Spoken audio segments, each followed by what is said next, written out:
Hello and welcome to The Good, the Bad and the Worst, a podcast where we watch movie trilogies and decide which movie is just the pussy we've been looking for. I'm your host, Griner, and joining me tonight... My name's Luke. Why is there always someone who brings eggs and tomatoes to a speech? And I'm just a regular cop. My take home's less than 300, but still I'm overpaid. All right, we're all quoting Batman, but this trilogy is a bit of a weird one. It's Tim Burton's Dark Christmas trilogy. It's Edward Scissorhands, Batman Returns, and A Nightmare Before Christmas. These are the first Burton movies we've done, aren't they? There's nothing I could think of that was a Burton movie that we've done before. No, he's got a lot of sequels, but he's got no trilogies. Yeah. Yep. Are either of you guys big Burton heads? You go first, Luke. Tell us about your experiences with Tim Burton. I've always found Tim Burton stuff off-putting, and I feel like I've always avoided Tim Burton's films. I think, I just did not like the look of the reboot of Willy Wonka. That was not Gene Wilder to me, and I was like, what have you done? So I didn't watch that. Such an unnecessary remake, right? Yeah. I'd seen a bit of Corpse Bride and didn't like it at all. And I always kind of got that confused with Nightmare Before Christmas as well. And Edward Scissorhands just creeped me out by the look of it.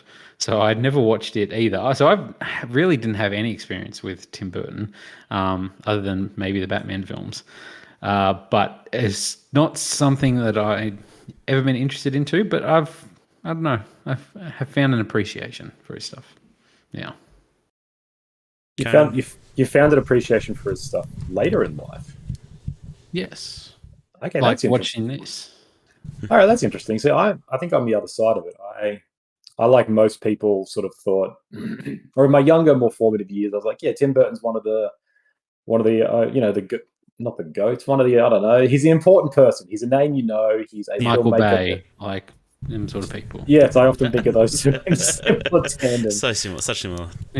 Yeah, but one of those ones like, not like Tarantino, but he's got a name, has got a very reputable few films, kind of essential viewing for most people. Like most people, I think you'd struggle to meet someone who hasn't seen at least one Tim Burton film. He's very prolific, if nothing else. And so when I was younger, I was like, yeah, Tim Burton's great. I love his stuff. And the older I get and the more you actually look at what he makes and then watch his movies, I'm like, don't actually think I like Tim Burton too much. And that's not to say that it's his style. It's his style and his sentiment and his just like his visual panache and even his perspective. Like I'm going to coin it. It's called like cutesy macabre or, girl goth. The girl goth macabre look. Yep. That outlook I think is really good. And I really like that flavor. And I think that's why he's popular, is just because he appeals to gothic tweens and, like girls who want to be a little bit edgy and just people who are on the fringes of pop culture and, things like goth and emo, the sort of safe stray from the mainstream. He owns that space. He is like, like Nightmare Before Christmas. It's scary, but it's not scary. It's safe and it's fun and it's very iconic. But yeah, it's gothic. It's gothic. It is the most safe dipping your toe into, goth, basically. Yeah, because it doesn't deal with any of the actual horror or the depth of it. It's very superficial. But yeah, when you actually watch Mars. Good example. Exactly right. People who like 40 Seconds to Mars are the Tim Burton of the music industry. That's right. That's right. I just think, but when you look at most of his stuff, it's actually pretty crap. Like he's mostly made bad films. Have Tim Burton and Jared Leto done a movie together? Oh, they It might be too much. Tim Burton will make the biopic about 30 Seconds to Mars. That's just you wait. Starring Johnny Depp as Jared Leto. Jared Leto.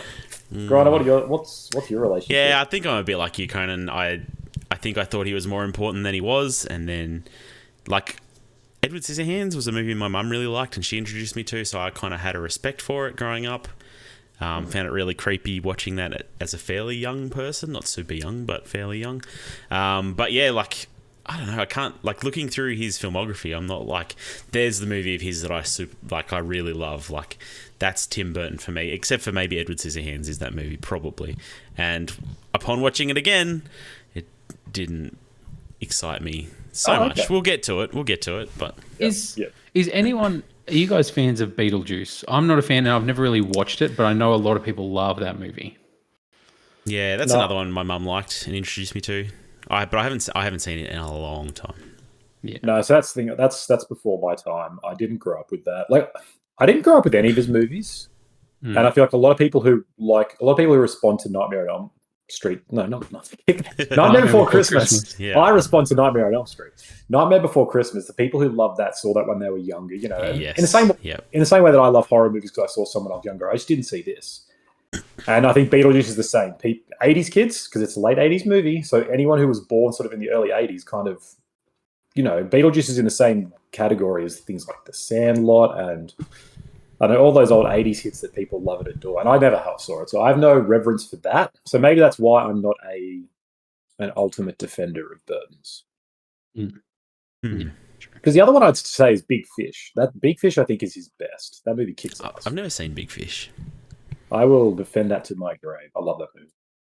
Yeah.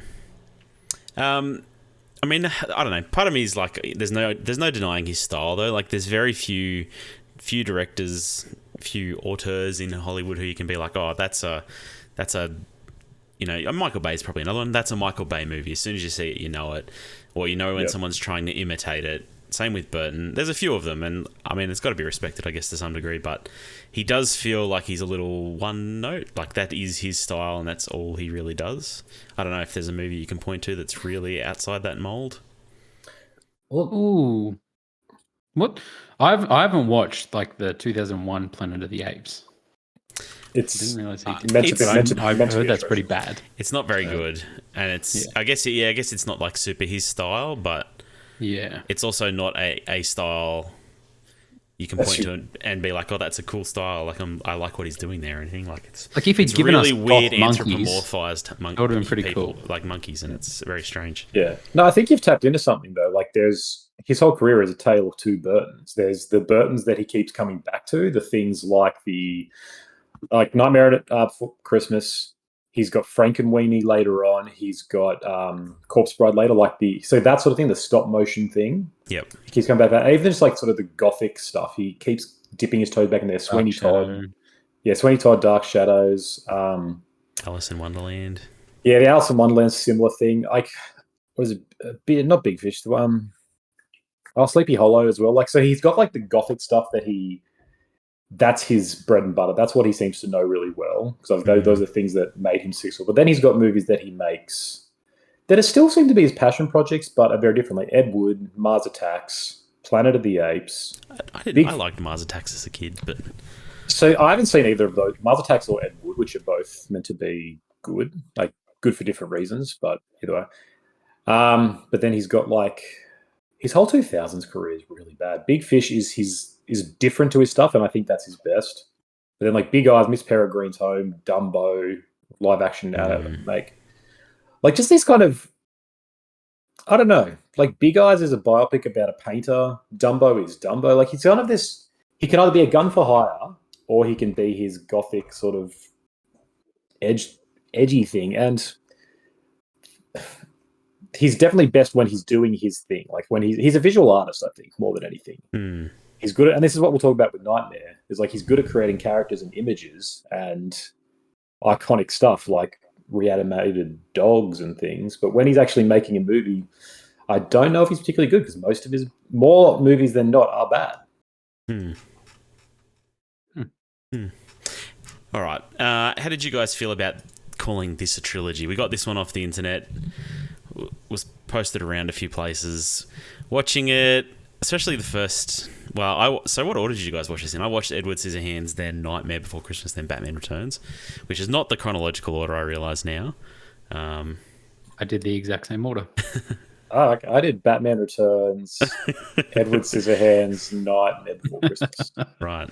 We're going to go in chronological order tonight, which is Edward Scissorhands, Batman Returns, Nightmare Before Christmas. Okay. Nightmare feels like it should be the first minute. Anyway. I mean, you can draw some strange lines between these movies and them being about, I don't know, people who put on masks in different ways, right? Like they want to be something different, or they want to fit in with the rest of society. But it's thematically, I think it's a leap.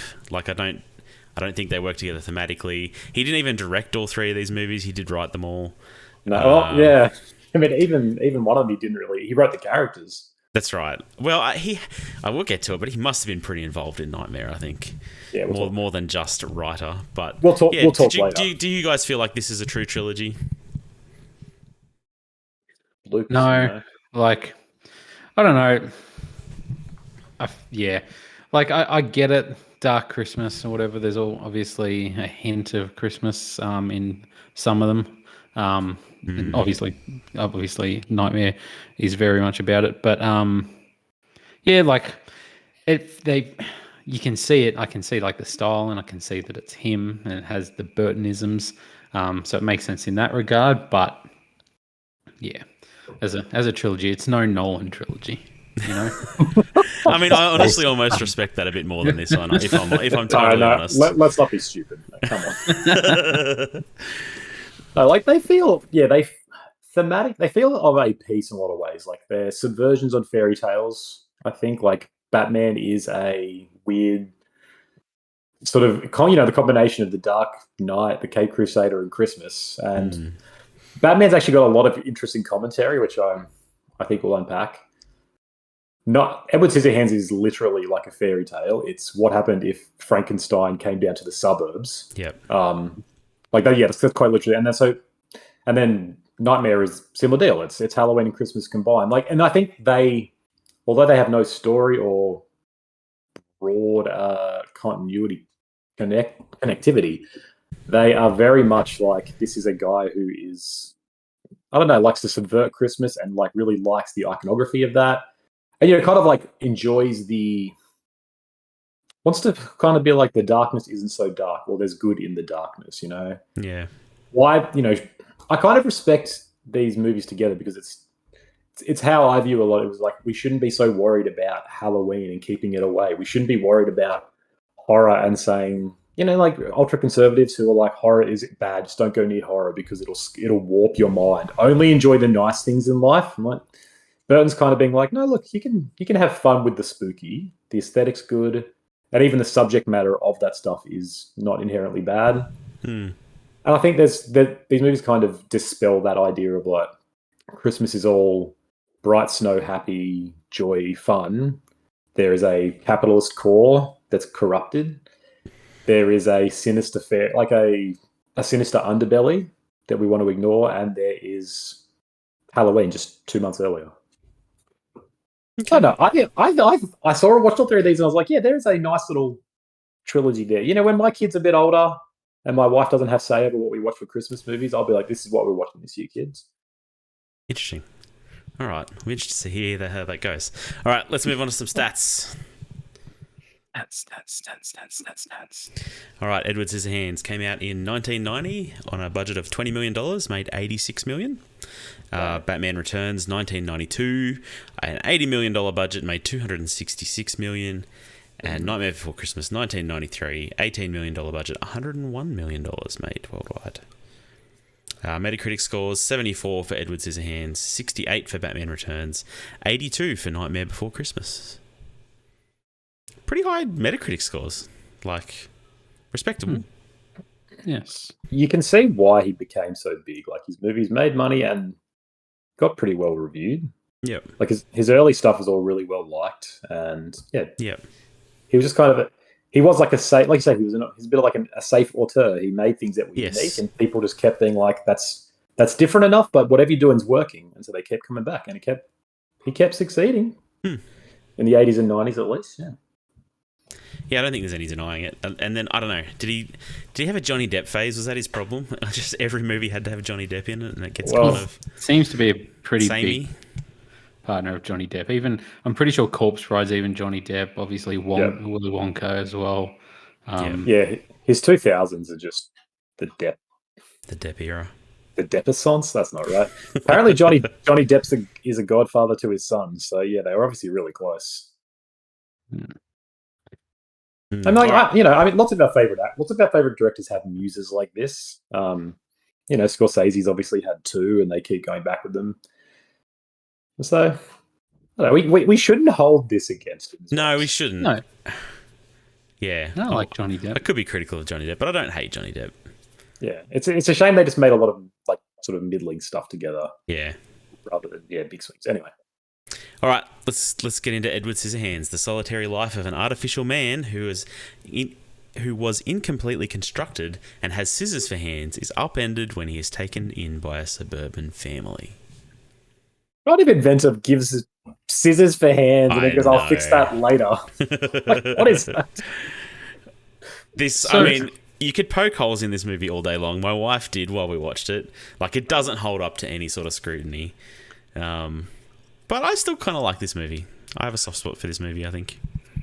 So I've always avoided this movie. Like, and what it was is very different than what I thought it was. What were you expecting? So I thought this movie was about someone who was really into being a barber and changed his hands. So I'm not even kidding. I literally thought it was a hairdresser, barber, that eventually made his hand scissors because he was like, this is my passion, this is my dream. But it turns kind of horror, and I thought he became like a killer and just started killing people with it, And that's what I've always thought it was, and just was like, oh man, that looks really weird. I'm not into that at all. So once I started watching it, it like completely tripped me out because it was just like, this is not what I was expecting at all. This like, Princess Bride, like Christmas story retelling with, this grandma sitting there telling this kid about the story. And then to go into like a very Cat in the Hat-esque like suburbia, like with these like, everything's prim and proper, color coded. I love all the different colors of the house and stuff like that. Yeah. I quite like this movie. I enjoy this movie. I found it quirky. I found it funny. I felt so uncomfortable just like feeling his pain, where I was just like, oh man, I can't imagine anything worse than having scissors for hands. Like, I was like, how do you go to the toilet? Like, like this is a nightmare, So yeah, but I don't know. I really enjoyed it. I really enjoyed just the quirkiness of Johnny Depp in this movie, and just his reactions to stuff and him cutting up the waterbed and all this sort of stuff. Like, there's a lot of funny stuff here, and I found a lot of charm in this film, so I quite liked it. Yeah, charm is right. This movie oozes charm. Like this, Edward Scissorhands is really good. I think it's truly, I don't know, masterpiece is strong, but like it's a great film. It's pretty easy to see why it's so iconic. Like it's feel good, but it's different. There's kind of nothing like it. And yeah, like this movie's just so hard, I think, to not love. Look, it's funny. My wife had the same thing. As soon as she saw I was watching it, she's like, "This is a horror. Why are you watching this?" I'm like, "Trust me, it's not." And she watched a little bit. She's like, "This is silly." So you don't like it when it's spooky. You don't like it when it's not. Yeah. But yeah, she just, I don't know, she wasn't in the mood to like it, I guess. But I saw this when I was younger, and I remember enjoying it. Watching it again, I was like, it's really hard to resist. Like, it's just very charming. It's very lovable. And it's a fairy tale. Like, it's framed as a fairy tale, like you say. It is. So there's so many logical flaws, but they don't matter because that's not the point, right? Where's he getting the ice? Where is the ice coming from? I must know. Ice doesn't snow when you shave like that. That's right. He doesn't use the toilet, but he's eating. We see him eating at the family dinner. What's going? Like, you can spend all day being like, it's all nonsense. But at the end, it's a subversive. Like, it's a fairy tale, but it's subverting a fairy tale. It's like a fairy tale in modern day. It's kind of upending the whole suburbia is the monster, not the monster. And that's it's such a simple conceit, but it's so clever as well. And it's still true to this day. Exactly. The dark shit that goes on in suburbia would make you vomit. People love taking down suburbia in the early 90s, I feel like. Like, there's a heap of movies where that's like a huge plot of it. There's a whole anxiety about it, yeah. Yeah. But yeah, it's a, I don't know, just the small, like the suburban gossip that goes around is a lot of fun in this movie, I think. Yeah, like, lots of I just love like this whole thing. as much as like our great Johnny Depp is, I love all the characters of just like all the housewives and like it's so funny, all like the gossip sort of thing, them all coming out and like hanging out outside until dark, then you see all Yeah. the cars come home and so they all disperse back Yeah. to their houses sort of thing. It's just really funny. And then like they're so obsessed with Edward and like all this stuff, he like absolutely butchers them like cutting their hair and they're cutting their dogs and they look awful and they love it. They're just obsessed with it. Like, oh my god, this is the in thing. Well, I got to Yeah. have an Edward cut, and it's great. Because they're so different. It's nothing like the suburban cookie cutter. Yeah. Suburbia. Yeah. There's just so many good gags, like when he cuts when he goes to show and tell, and he's like cuts the dolls, and he does like the one karate chop to the guy's head. He's like, one swipe to the guy's neck and it's all over. Yeah, that's right. That's really good. Like I said, all the waterbed gags when Winona Ryder walks in and he's just kind of there staring, waiting, and it just all goes wrong. He's like under the blankets. That's really funny. Alan Arkin is so friggin' good in this movie, where he's just like he's just got like he's just the quintessential suburban The husband. the husband, Yeah. like the family dad, where he's just kind of like doesn't really care. So she just brings this strange man home, and he's just like, "So what's going on, Ed?" Yeah. And he's like takes him, and Edward. and he just goes along with everything, but he's never like. He's just really funny. Like he just goes along with it all, but he's never just like a pushover. He's also like that classic father. He's like, it's a great line. It's like owning a business is the best thing a working man can do. So I've been told. I don't own one myself.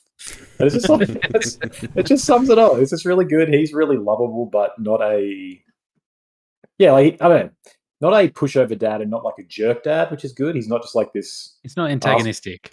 No, he just kind of goes along with it. And like his wife's goodness and her just humanity. He's just like, that's kind of what leads our family, not me. And that's, kind of like an interesting take again on the whole suburban father thing, where he is very much the beta of the relationship, where he makes the money, but he's just kind of like whatever his wife does, and she just does good things for people. And he's just like, yep, that's our life. I'm like, that's really kind of nice and a nice read on what is otherwise a. But then you got the other side, you got the barbecue scene where everyone just walks in and is like, hey, Joe, ha, ha, ha. Hey, Bill shakes hand and walks along to the next one. It's just like, this is all just superficial. It's all for show. It's all really artificial and gross. Like, Yeah. Yeah. It's I don't know. It's kind of a simple movie in a lot of ways. Like you kind of look at it and like there's not a whole lot that happens. Like there's the haircut scenes, there's the topiary, the dog grooming. And then we get the ending. That in my mind, there was a lot more stabbing in this movie. Like for some reason, there's a scene in that really bad Wolverine movie where he puts his claws straight through his girlfriend. I think in his dream.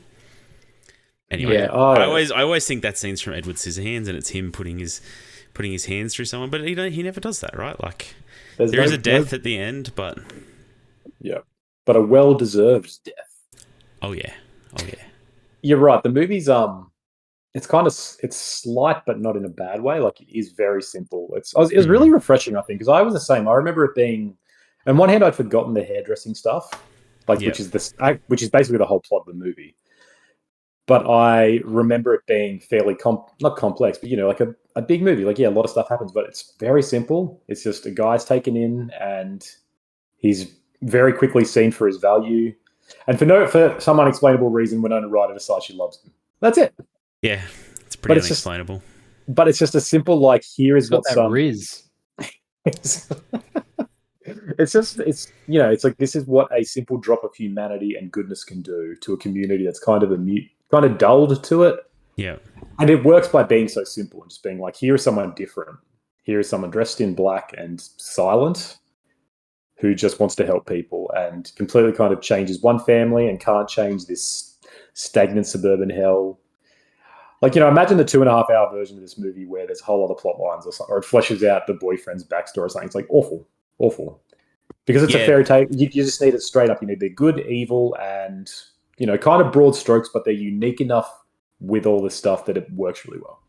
Yeah, there's another cut of this movie where, like, there's him going to high school and him learning how to do this and that. Like, all these fish out of water scenes, which we do get a few of, and they're really good when they happen, like with the waterbed and stuff like that. But it's not the goal of this movie to make Edward look like an idiot, right? Like, his goodness that shines through.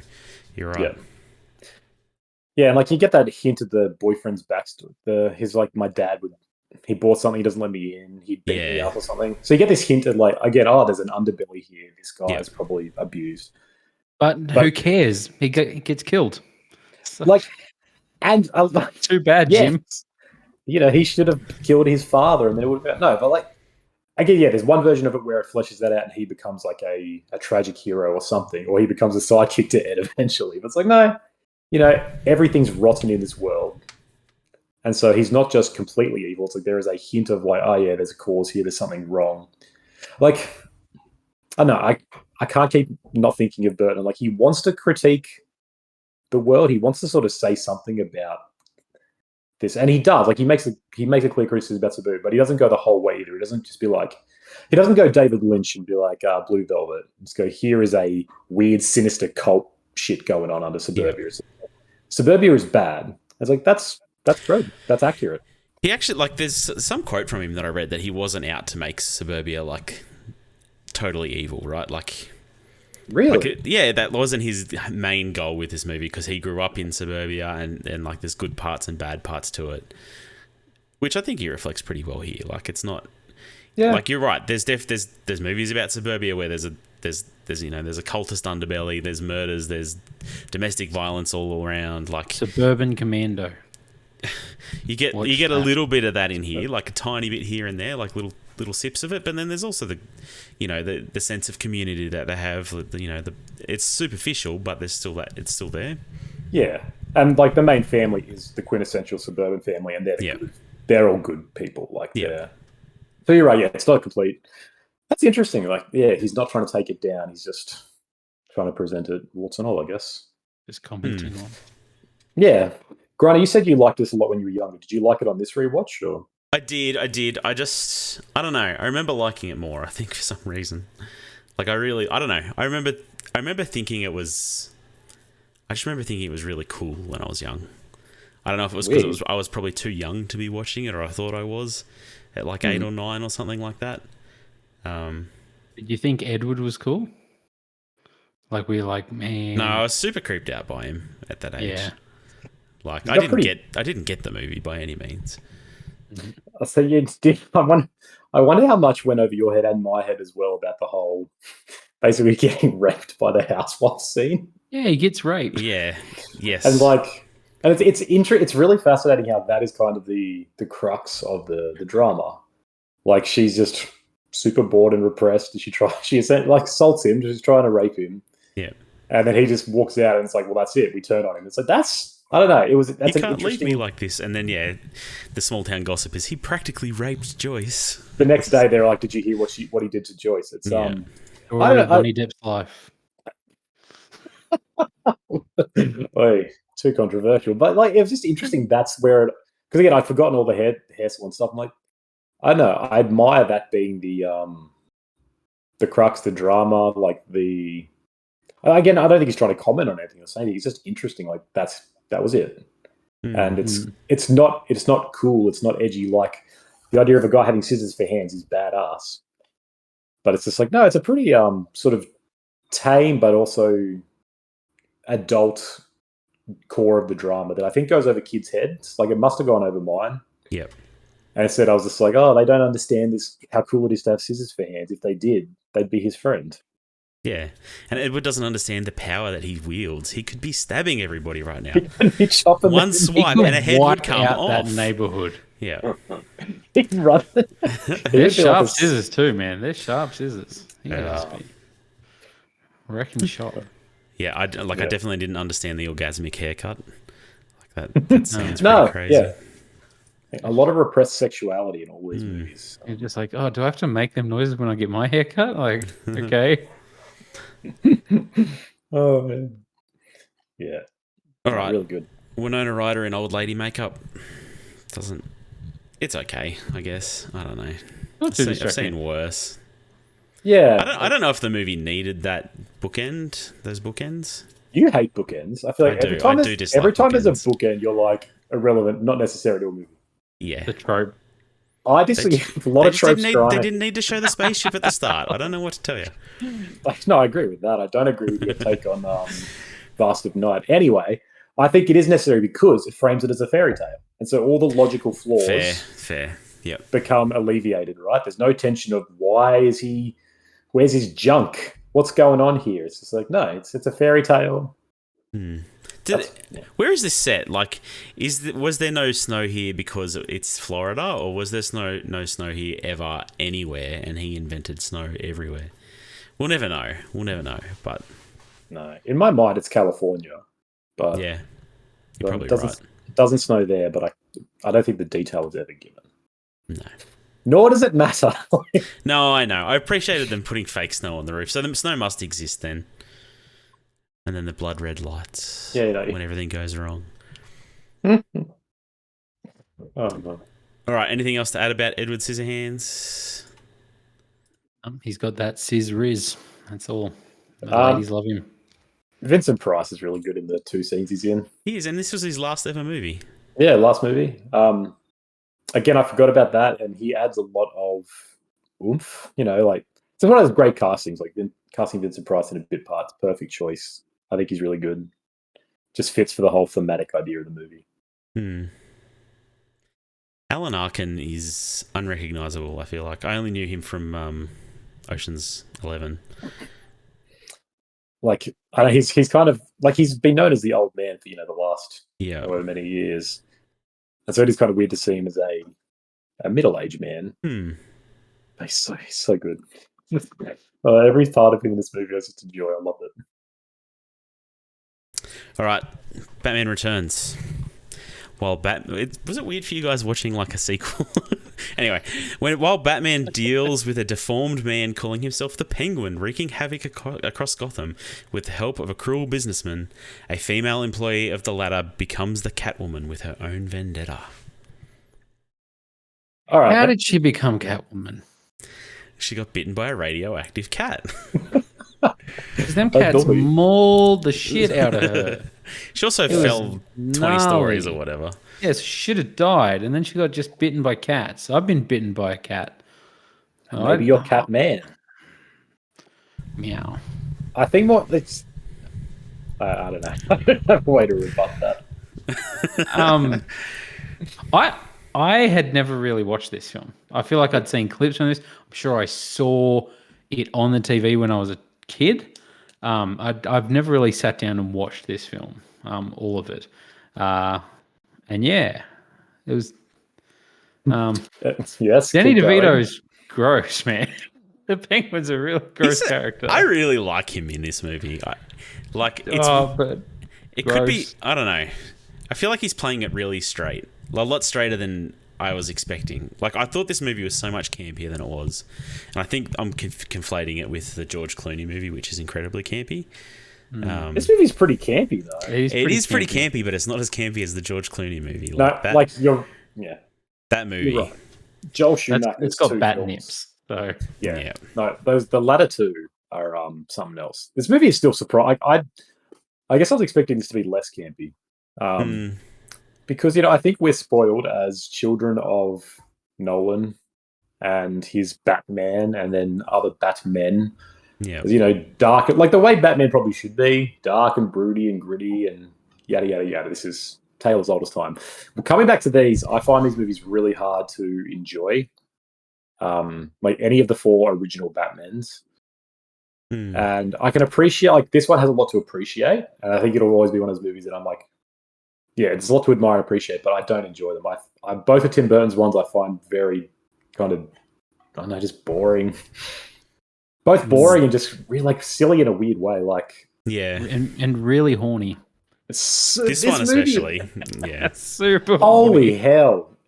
Like Penguin, man, keep it in your pants. And Catwoman, dude, she's just wild. Penguin like sniffing Catwoman's feet. I didn't need that in my life. Like it's just so strange. Right after the line of the just the pussy I've been looking for. Yeah. Like, oh man, and he's got that jumpsuit that's like just dirty and smelly, and it's like, so oh my god, this is so gross. It's just glimpses of Frank Reynolds, right? Like, it's the beginning of the transformation. It's the origin story. Did you guys notice Mac's dad was the guy doing flips that stole the baby earlier in the movie? No. It's Mac's dad from Always Sunny. Oh, it is too. I couldn't not recognize his face. I'm like, is that Mac's dad? And it was. That's really funny. Holy crap. No, I don't know. Luke, what did you think of this movie? Did you like it How does overall? the duck just rise up from anywhere? Like it's like like they're in a tower later on, and it's like he just rises through the floor there as well. Like I don't know.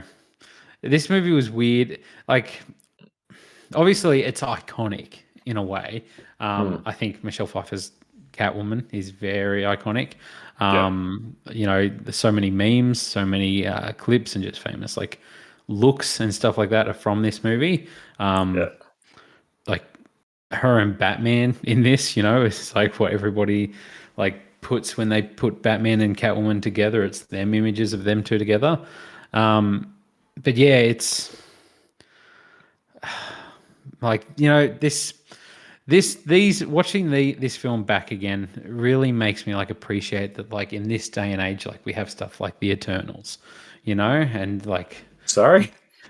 comic book movies that are not like where I done thought this really was going. tastefully. No, I'm No. just kidding. But I definitely prefer like 2022's The Batman over this Batman. It's yeah. It feels a little strange that these movies were big at the time. Like people liked these Batman movies, especially the first one, and I think this one. Like This is like these 80% first on two. Rotten Yeah, like Tomatoes. people liked these movies, but Yeah.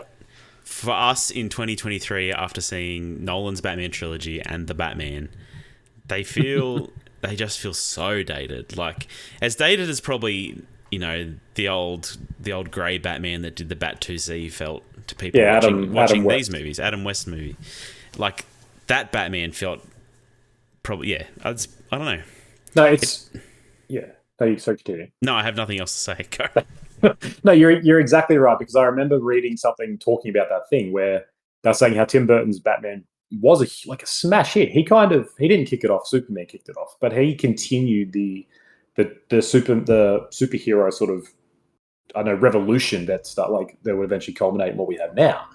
And Batman was a big part because it was like a super dark, broody take on it. And you look at it now and you're like, holy crap, how is that ever? dark and broody? But compared to Adam West's Batman, where it was Yep. like in bright Technicolor with shark repellent and stuff, it's like, yeah, Michael Keaton draped in shadow, and Jack Nicholson's Joker is pretty dark. And then similar with this, it's like you have this deformed monster in Danny DeVito and this cat who's scratching people. Like, yeah, it was broody at the time, and the whole generation grew up with these movies thinking, Michael Keaton is still sort of a lot of people's favorite Batman. I think he's pretty bad as Batman, to be honest. See, this is the thing. This is why, like, I feel like surprisingly a lot of people didn't have this thing last year when he was going to be in The Flash, and they built that whole movie around him. It didn't resonate with me. I wasn't like, oh my God, Michael Keaton Batman is back, and not many, it bombed at the box office. It didn't do what they wanted it to do. Yeah. Where, I mean, obviously they're more popular films in this day and age, but like, people would have freaked out way more if it was like, oh, Christian Bale's going to make a cameo in this. People would have been like, oh my God, what? Are you serious? Yeah. I think, Because Well, I don't know. I think for the people who this is their Batman, like Michael Keaton is their Batman, they're not the people going to see DC Universe. They're not going to movies. watch The Flash. No, they're not. No. Exactly right. Like Batman was 89, this was 92. So those people, are in their 40s to 50s. Like, they're not seeing the Flash. 40s, like 50s to 60s, probably. Like, they're my dad. Well, I mean, if you're born in 1980, so you're 9 years old when Batman comes out, Yeah, fair you're enough. 43. But yeah, and then but if you're 20, so if you were 20 at the time, that dropped. Same deal. This was your thing. So like, there's a range there, but it's Gen X and above who were like Michael Keaton. Yeah, different generation, and they're not watching The Flash. No, exactly. And like, I mean, Batman, no one's watching The Flash. absolutely nobody. Like, I remember watching Batman and Robin as a kid, and so that was 97. So I would have been 4 or 5 years old, and I remember enjoying it because when you're a 5-year-old, you're an idiot. Yep. But pretty quickly, I think I realized it wasn't good. And so then, obviously, we in 2005 we get Batman Begins, and like just a whole different world. And so that's why, because I was taken back at the critical reception of Returns, how good it was as well. Like a lot of film critics I like and journalists I enjoy, they're all like, they rate it really highly. And I'm like, yeah, I think they're all 10 years older than me. They grew up on this. Like, yeah, that would make a difference because it's just, Granted, did you enjoy it? Like this watch?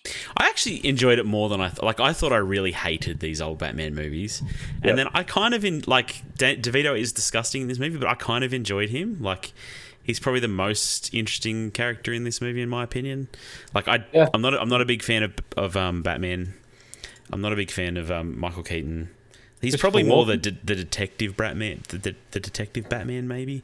But I don't know, he just doesn't do anything for me here. What's interesting is in this, like, he's such a non-character as well. Yes. Like, the other three leads, Penguin, Catwoman, and Max Schreck, have so much more screen time. Like, Batman kind of just comes in every now and then, is like, I don't know, doesn't do anything. Like, he doesn't really do like much. the most basic. Yeah. Like it's kind of weird. It's the whole thing's really plotted by Penguin and Catwoman, and then Shrek is like the third instrument, and Batman really is just like a foil. He just comes in and kind of ruins these evil plans, but it's told from their perspective more than anything, which is like, it starts with Penguin and his birth. And it's really like he's kind of the cog that keeps it all going. It's really, but it's kind of fascinating, and this is why, like, I admire this film and I appreciate it a lot for both its weird take on that. It's still got the Gothic architecture, which is cool, like the sort of not the Gothic, like the expressionist architecture from like old 30s German films. Yeah. So Gotham looks really cool because it just looks bizarro and makes no sense. Like, it's really fascinating. Yeah. And then, like, this whole movie is basically a scathing criticism of capitalism at Christmas. Like, Shrek is this corrupt businessman. He's like, I want to steal all the power, and he's clearly evil. And Penguin is trying to be a good guy, I think, but it's kind of, that's the, I don't know, but it's it's such an absurd plot to, like, the whole crux is they're trying to get Penguin to run for mayor. Like, in what world is Penguin electable? I'm sorry. No, like, he eats that dude's nose. Fish. Yeah, like, he comes down dressed in that outfit, like, and spitting the fish out in front of everyone, and they're just standing there, just clapping and like, "Oh my god, our hero!" And he bites that dude's nose off in front of them all. That part's dope. I was getting some Winston Churchill vibes though.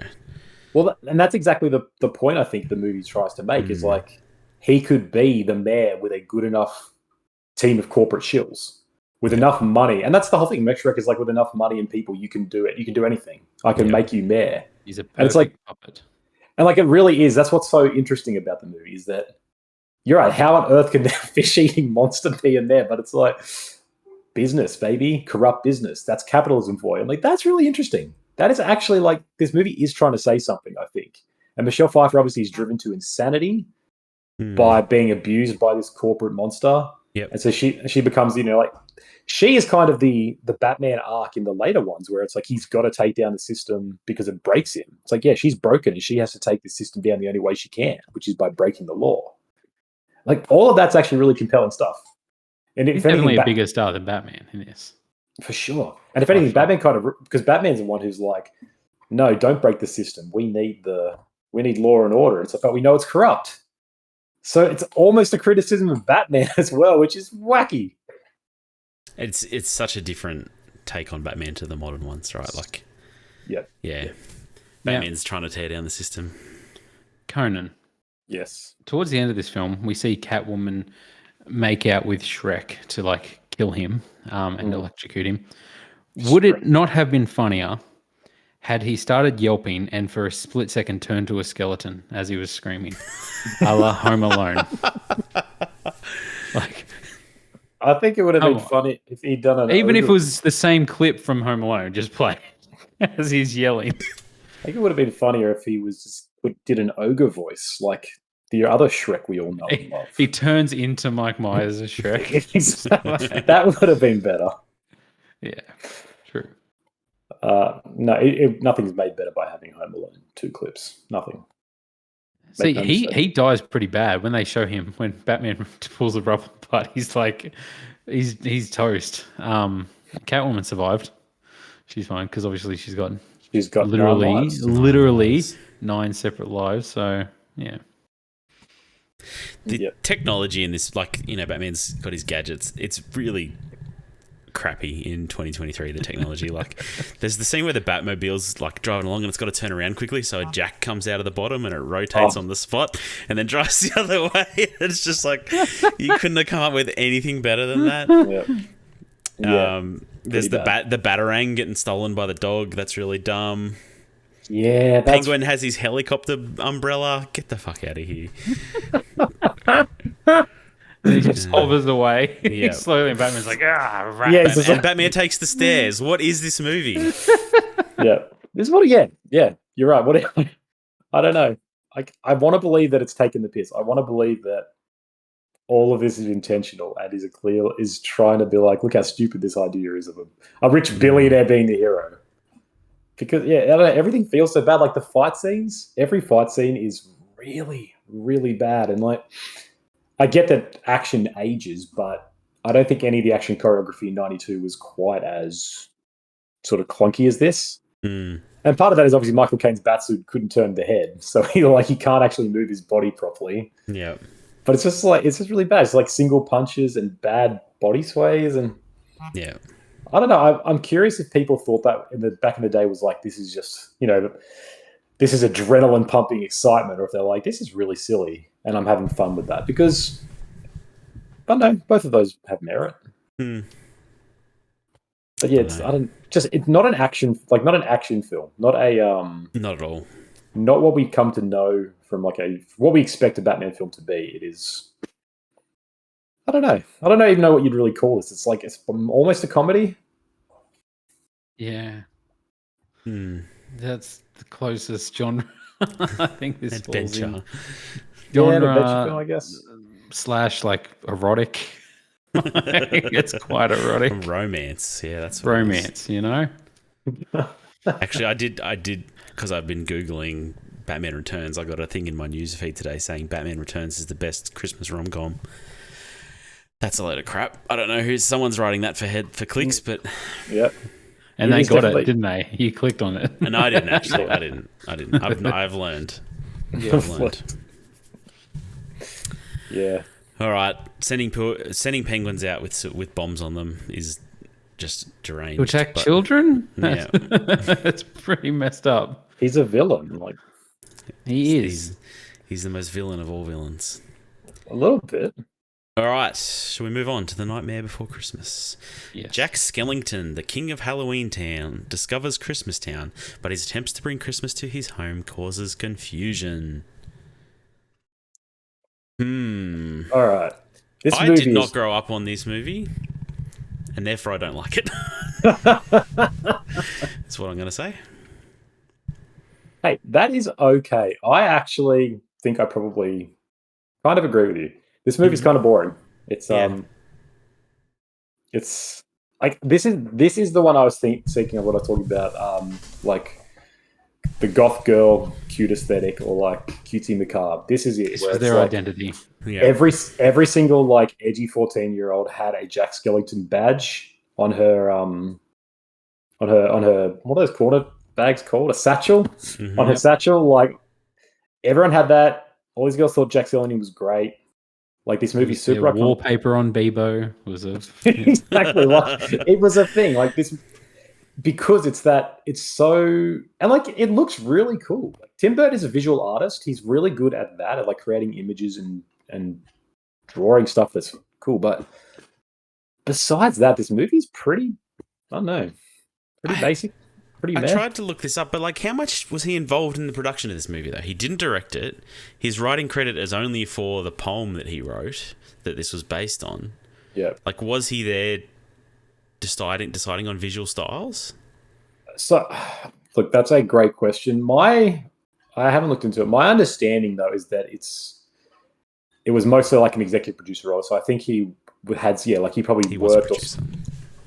like I think he was sort of kind of like in a show running, like he oversaw it a bit. He probably worked with Henry Selick a lot to be like, this is what we're going for. But that's the thing that always gets me, right? Everyone's like, Tim Burton's a genius. He made Night Before Christmas. Like he didn't actually. That's the thing. People look at this and like that's Tim Burton's style. Like associate that with Tim Burton's style, which it's interesting. And it's called Tim Burton's Nightmare Before Christmas. Yeah, exactly. I was very thankful that this is like an hour and 19 minutes. Like, Yeah. that's great. It's a blessing. Now, I'm very glad that you guys are on this boat because I felt a bit ashamed and I was like, okay. I was like, oh man, they're going to hate on me for this sort of thing. But I really, really struggled twice now. So I watched this second in the trilogy and then fourth because I was like, I need to watch it again because I fell asleep for a good chunk in the middle, right? So, and when I went back, I realized I fell asleep at the 20-minute mark and woke up at like the hour mark. I was like, okay. Dang. I was like, all right. I was like, what? Why was Santa being tortured, and how did he become Santa? I was like, I missed all that on my first watch, and rewatched it again today, and we fell asleep, and I was like, oh my god, I keep falling asleep. I'm like, this movie can't keep me like glued to the screen. Or I thought it was maybe the music. I was like, is the music and plus just me being tired in my old age, and is it just putting me to sleep because I was just like drifting off all the time. But yeah, it's just there's not. It's kind of boring. My kids really enjoyed it. Visually, it's great. I do really like the aesthetic. It's really cool. My kids watched the whole thing and enjoyed it. They kept trying to wake me up. But yeah, it just wasn't interesting to me. Like, yeah.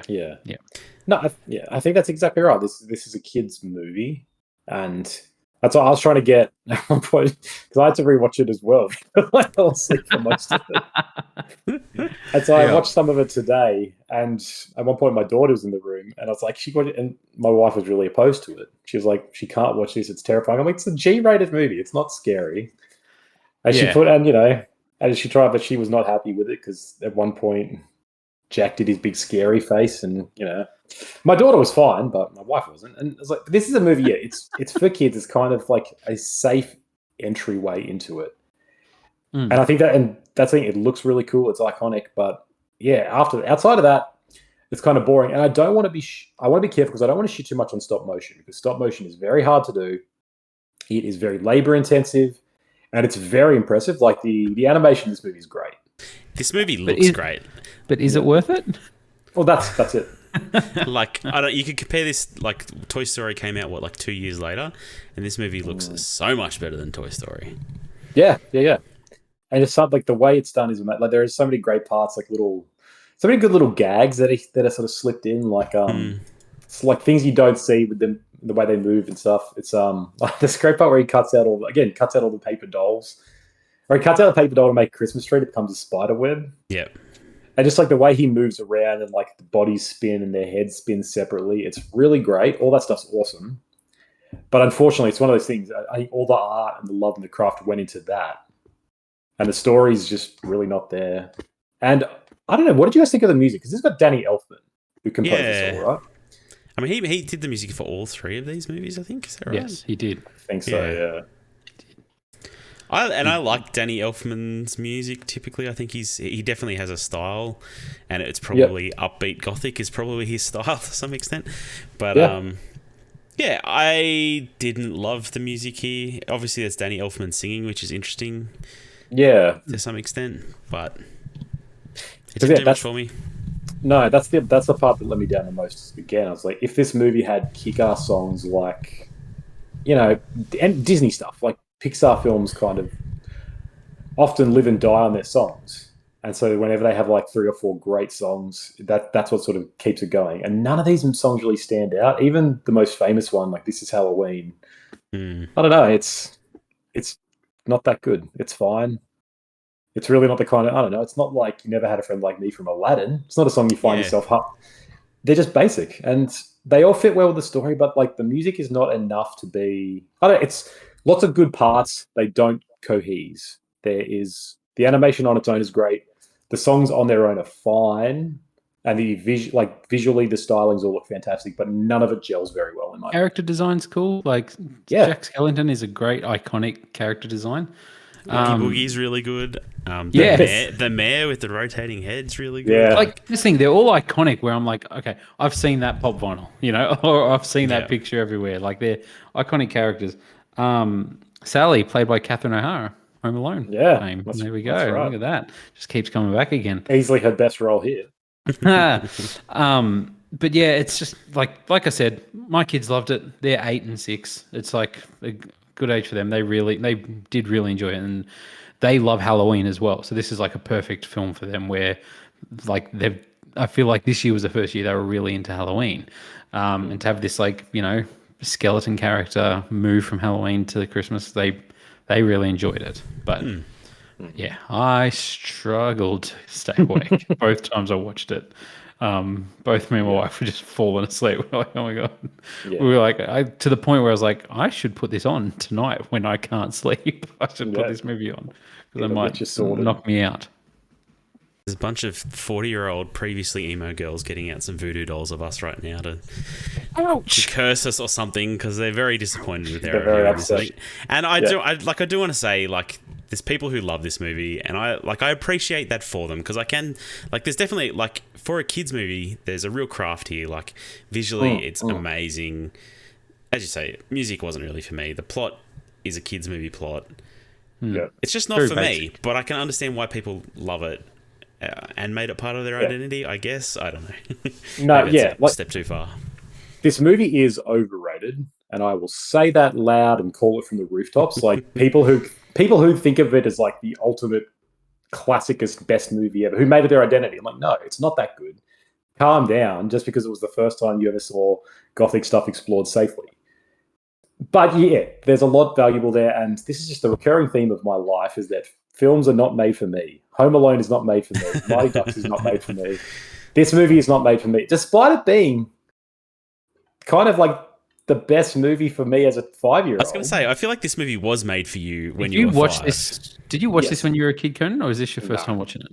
Yeah, okay. I'd seen it like when I was a teenager, but don't remember anything about it. You have some emo members in your previously emo members in your family. Were they into this movie? No, so I was messaging my sister before this. Yeah, right. And she was like, she asked me my opinion. I said to her, something I was like, I remember remember it not being that good. And she said the same. She's like, I think it's pretty overrated. It's kind of boring. Okay. So it's. I think she'll feel vindicated that we all have the same idea because, yeah, this movie is for kids, and that's great. And I would still encourage, like, I still want to show this to my daughter when she's older because I want her to see safe, spooky, gothic stop motion. Like, that's stuff I love. And, you know, musicals that are different. Even though the music's not as good, the songs are different to Disney stuff. Like, it's all very unique. Just, it's one of those kids' films that should stay as a kids' film and shouldn't, you know, can't really, unless you enjoyed it as a kid, there's not much to enjoy. No, I agree. I don't know, besides the craft, but yeah, an hour and 20 is too long. It surprised me a bit. I kind of expected to like this movie. I kind of expected to be a bit blown away by at least more than just the visuals. Yeah. I love the idea. Like the idea of, you know, whole towns. One town is Halloween, one town is Christmas, like an Easter town. I think that's fun. It's like you can go to different worlds. I appreciate that Tim Burton never ever went back and did, you know, Jack Skellington in St. Paddy's Day town. Well, and it almost seems like he was trying to, right? Where it's like there's apparently he didn't want to. He's against doing that. They're trying to get him to make a sequel, but he won't. That's good, but like, you know, because it sets up the world. It's like there's a tree for I Easter. remember before Easter. Yeah. And so I'm like, yeah, one day we will get this. We'll get on the Easter before Valentine's Day, and I'm like, oh crap, everything's going wrong. But yeah, it's like kudos to him for not doing that. Yeah. All right, shall we rank them? So, number 1, Edward Scissorhands. Yep. Number 2, Batman. 3, Nightmare Before I agree. Christmas. I'll agree just for the sake of it. I could go back and forth because I think Nightmare is more valuable than Batman Returns. Has Catwoman. Yeah, has done more for things and is more valuable. Even just existing as a stop motion movie. Stop motion is an art that shouldn't die. But I don't know which I enjoyed more. Actually, I really struggled with both this and Batman. So. This is an hour and 20, and I fell asleep 6 times. I know, like, yeah, you're right. I'm the same. I fell asleep for most of it, and Batman's 2 hours, and I stayed awake for that. So maybe that's it. Yeah, I don't know, but we all quoted Batman. That's true. true as well. That's true. But if Nightmare Before Christmas made someone a goth as a teen, power to you, amen. Good on you. I respect to that.